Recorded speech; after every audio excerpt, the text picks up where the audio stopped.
Assalamualaikum warahmatullahi wabarakatuh. Hari ini kita bersama model kita Tuan Adi ya, yang mana akan bantu kita untuk menunjukkan cara-cara yang tepat, yang betul untuk sapuan Vero 69 ya.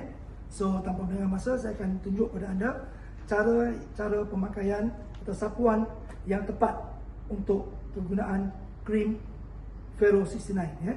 Yang kita lihat di sini, botolnya anda hanya picit dan ambil sedikit saja ya, yang mana ianya dimulakan dengan sapuan daripada nadi sebelah kiri.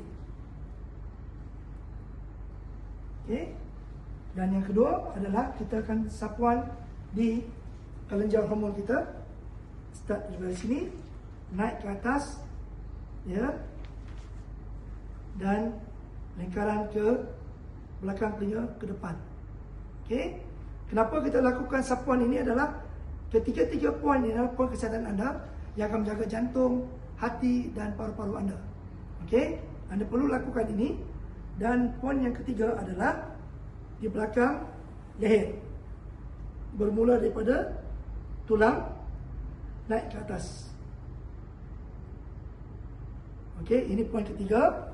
Poin yang keempat adalah di bahagian lobus tempura. Okey. Itu saja yang perlu sapu.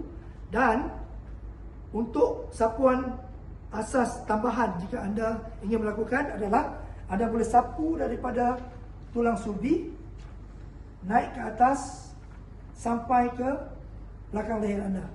Kenapa? Sebab ini adalah sapuan untuk membantu untuk badan memproses sel darah merah untuk menjadi lebih sihat dan lebih baik, insya-Allah. Dan di sini saya mengalung-alungkan kepada semua rakan-rakan di HS Smart Global untuk menggunakan produk kita, produk Vero 69, kerana ia akan bantu untuk meningkatkan kesihatan anda kepada kesihatan yang optimum. InsyaAllah sama-sama kita gunakan Vero 69 kita.